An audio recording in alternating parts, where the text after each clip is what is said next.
Nosotros entendemos que a día de hoy, y en eso no hay ningún tipo de duda, es decir, el conflicto que hay en Cataluña, la lucha por la emancipación nacional que existe en Cataluña, abre potencialidades y posibilidades para los revolucionarios del conjunto del Estado español. Eso significa que a día de hoy, el hecho de que esté ocurriendo lo que está ocurriendo en Cataluña abre posibilidades para reventar el sistema en el que vivimos y para acabar con el régimen del 78 y su institución. Partimos de esa premisa.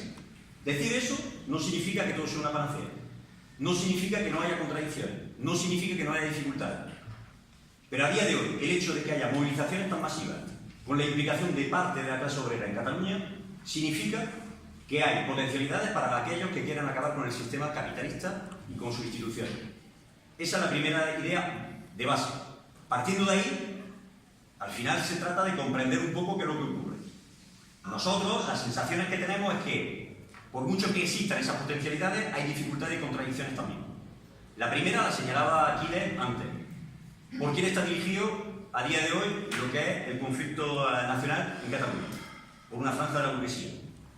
Eso no significa que no se pueda uno movilizar en la calle, en la diada, con esa franja de la burguesía, pero significa que, evidentemente, desde una perspectiva revolucionaria, ya que el objetivo no es solamente llegar a la independencia, sino también llegar a una sociedad sin clases, sin opresiones, eso, evidentemente, la franja de la burguesía catalana, que defiende a día de hoy el derecho a decidir, no está dispuesto a eso, no es su objetivo. Por lo tanto, ¿podemos pelear juntos en la calle? Sí. Los revolucionarios y revolucionarias que defienden hasta la última consecuencia el derecho a decidir en Cataluña deben de tener una política independiente de clase con respecto a esa franja de la burguesía. También. Y por lo tanto ahí entendemos que debe de haber una disputa. Eso es lo primero, el primer elemento dentro de lo que son las dificultades y demás. Lo segundo, ¿cuál es? ¿Cuál es la segunda dificultad y contradicción? Pues lo sabemos. En el conjunto del Estado, y lo vemos aquí en Andalucía concretamente o en Granada, a día de hoy la mayoría de la clase obrera está en contra del derecho democrático del pueblo a decidir en Cataluña. Es una evidencia. Y el otro día en la concentración veíamos un poco, cuando el 1 de octubre nos movilizamos aquí, también veíamos un poco la creación. Por tanto, eso es una evidencia. En nuestro centro de trabajo de estudio lo vemos. Dos, en Cataluña, la clase obrera en Cataluña también está dividida con respecto a esa cuestión. Por lo tanto, eso significa que son dificultades y contradicciones para el objetivo que tenemos, los revolucionarios, que es de acabar con el sistema en el que vivimos y, evidentemente, defender hasta la última consecuencia los derechos democráticos. Por lo tanto, hay que responder a esas dos problemáticas. Una es cómo se disputa la dirección a esa franja de la burguesía y dos, cómo se unifica la clase en Cataluña y cómo se consigue, al menos, conseguir que haya brotes de solidaridad en el conjunto del Estado por parte de la clase obrera y de la juventud. Para nosotros, esos dos elementos se responden. Parece que es muy sencillo, es muy complicado, pero se responden de una única forma. Y es que se debe de ligar la lucha por la emancipación nacional, a la lucha por la emancipación nacional se debe ligar la lucha por la emancipación social. Y por lo tanto, la forma de poder disputar en un momento dado a esa dirección, a la franja de la burguesía, y de poder unificar a la clase en Cataluña, pasa inevitablemente por decir que defender una república catalana hoy tiene que ser una república de los trabajadores, tiene que ser una república donde no se pague la deuda, tiene que ser una república donde se aumenten los salarios, tiene que ser una república donde se defiendan los servicios públicos. Y eso, inevitablemente, en un momento dado, significa un choque también con la burguesía catalana, que incluso defiende el derecho a decidir. Esos elementos hay que tenerlos en cuenta y luego, porque veo que hay muchos autóctonos, me parece, de aquí de Cataluña, podremos debatir luego, pero ahí, por ejemplo, también tiene una responsabilidad la CUP, desde nuestro punto de vista, sobre la orientación que tiene, sabiendo todas las dificultades, evidentemente, que eso conlleva. Dos, las potencialidades. Lo decía antes, existen potencialidades, por lo tanto no vale ponerse de canto, no vale decir, como hay dificultades y la clase obrera está dividida con respecto a ese tema, no opinamos. No, existen potencialidades y hay que apoyarse en ellas. La primera, la cuestión de los marcos de autoorganización. Existen marcos de autoorganización en Cataluña a día de hoy, son los CDR, lo estamos viendo también a día de hoy, precisamente cómo están desbordando precisamente a esa franja de la burguesía. De ahí un poco los vaivenes de Torra en estos últimos días, que luego en el debate también le podemos dar una vuelta. Sin esos marcos de autoorganización sería imposible la cuestión del éxito del 1 de octubre. Frente a la maquinaria represiva del Estado, habría sido imposible que no cogieran ni una sola urna, como nos dijo Vidal Aragonés en la charla que organizamos el año pasado, donde no se había interceptado ni una sola urna.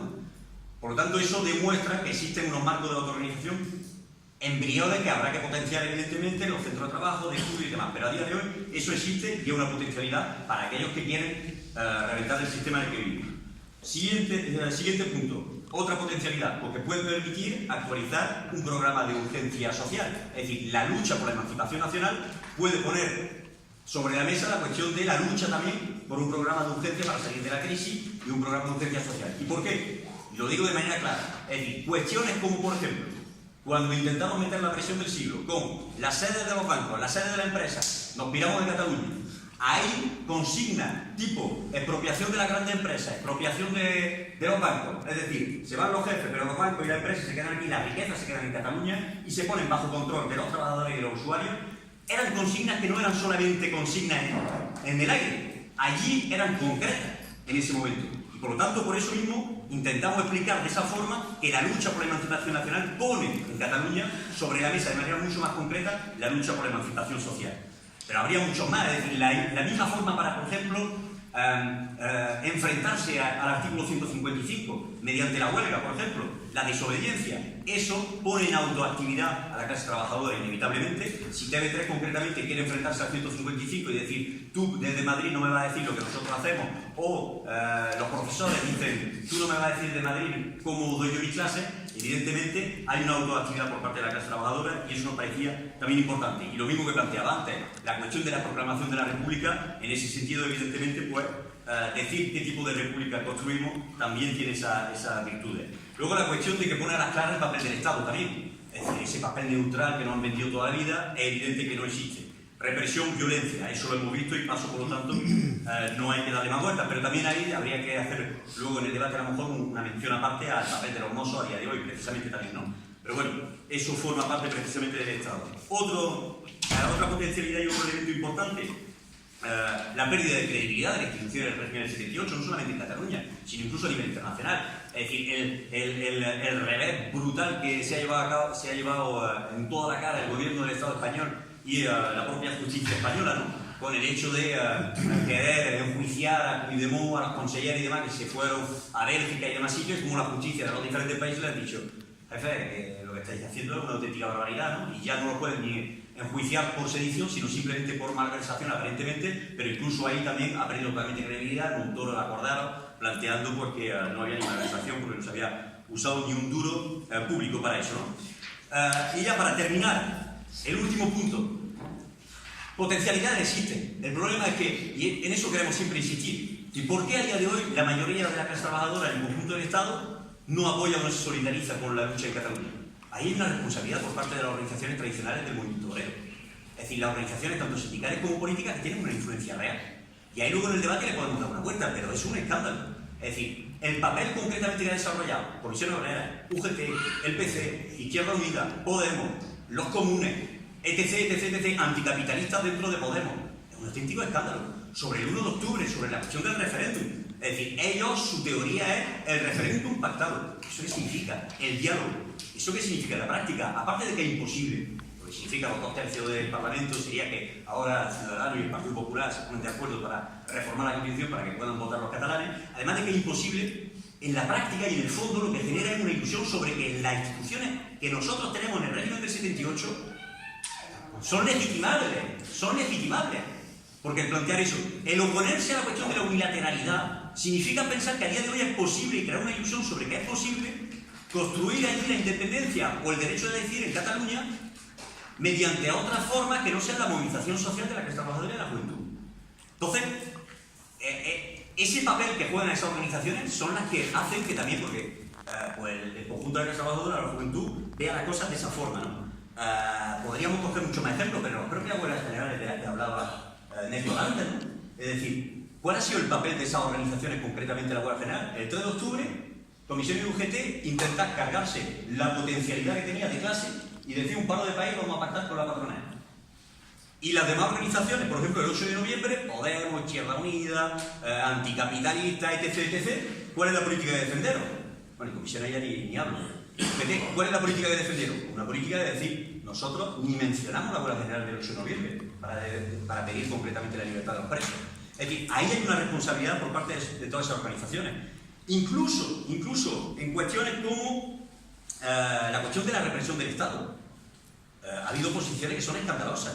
Es decir, por parte de Izquierda Unida, con las declaraciones de Garzón, no sé, acordaros, cuando venía a decir que no eran presos políticos, sino que eran políticos presos. Es un discurso que se asemeja totalmente a lo que es la derecha más reaccionaria. Podemos, sí, en contra de la represión del Estado, pero luego, sin embargo, el 27 de octubre, cuando hay que votar a favor de la independencia, la mayoría de los diputados enseñando su voto para que a ellos no les vaya a caer ningún tipo de marrón y señalando, por lo tanto, a quienes estaban votando a favor de la independencia. Es decir, elementos que luego en la práctica denotan precisamente y explican también la situación en la que están el conjunto de la clase trabajadora, precisamente la juventud, con respecto al tema de la cuestión nacional. Por lo tanto, desde nuestro punto de vista, lo que hay que hacer con nuestra humilde fuerza es precisamente cosas como esta. Es decir, hablaba el otro día con un compañero del resto del Estado y nos decía, el 1 de octubre lo que nosotros hicimos aquí en Granada, incluso muy pequeñito y muy testimonial, en muchísimas ciudades, o en la inmensa mayoría de las ciudades, ni se hizo. Si esto se reproduciera, por lo menos, en todas las pequeñas ciudades o en todas las ciudades del Estado español, otro gallo cantaría. Hay que tener, al menos, esa orientación que permita precisamente tomar iniciativa para dar saltos y conseguir defender hasta la última consecuencia el derecho a decidir y, evidentemente, una sociedad sin clase, sin opresión y sin explotación de ningún tipo.